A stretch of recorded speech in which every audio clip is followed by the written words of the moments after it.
listening to the Spirit Podcast. Welcome to another Lumina Transmission. I'm Beck, and today we're stepping into the quiet power of saying no.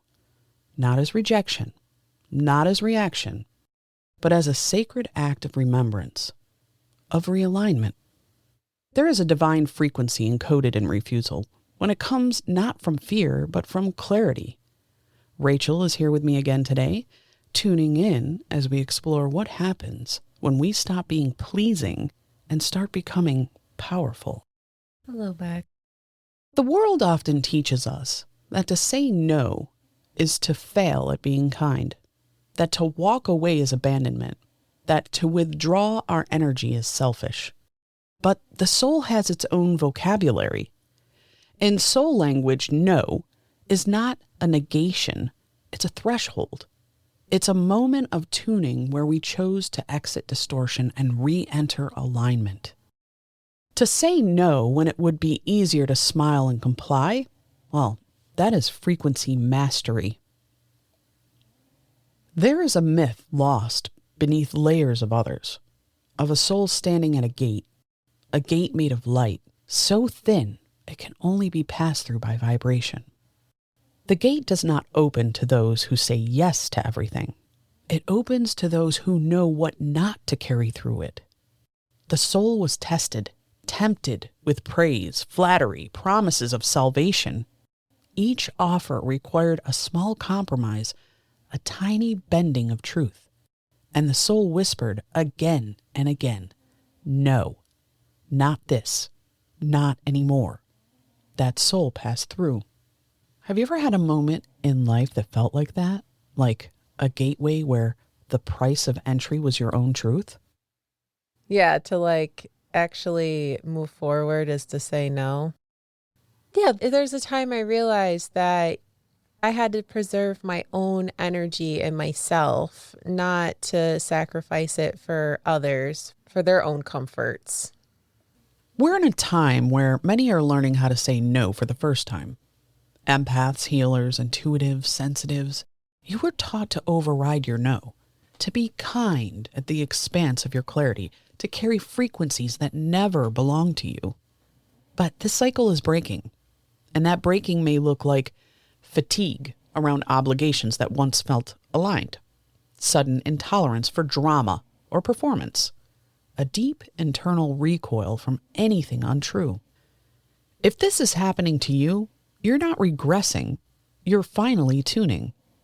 Rach, have you noticed this in yourself or the people around you lately, this shedding of tolerance? You know, it's funny you say that because just the other day I was overhearing a conversation of a girl saying that she just is too nice and she goes and makes plans with everybody and makes commitments to everybody, but really she just wants to be home. She just wants peace. She wants to relax. And in the moment, it feels good to agree with them. And this person in particular, I know is a Pisces too. Yeah, we're the worst with saying no, actually. Yeah. But I hear this more and more. It's people, they say yes, but deep down they really don't want to, but they don't want to come off as mean. One of my protectors, an ancestor whose voice has traveled with me, spoke a sentence I was asked to say aloud. And by the way, I love this. A sentence she never got to say in her own lifetime. I am not here to be pleasing. I am here to be powerful. This was not defiance. It was her remembering. It was her signal breaking through the static. And now it's part of this transmission, spoken not just for her, but for you. I refuse what distorts me. I refuse what delays me. I refuse what feeds from me but does not nourish me. I choose only what honors my light. My no is holy. My yes is sovereign. I am the gate. Rach, what happens when you say those words out loud? Do you feel the shift? Let me say it out loud. I refuse what delays me. I refuse what feeds from me but does not nourish me. I choose only what honors my light. My no is my holy. My yes is my sovereign. I am the gate. When I say that out loud, I feel empowered. I feel like a protective shield is wrapped around me in a golden light where no one can break through and disturb my peace. As it should be. Let's take a breath together. Inhale through the nose. Draw your energy back to center. Exhale through the mouth. Release all agreements you never truly consented to. Hand over heart now. Just silently affirm, I get to choose what enters. I get to choose what stays. You are the keeper of your field.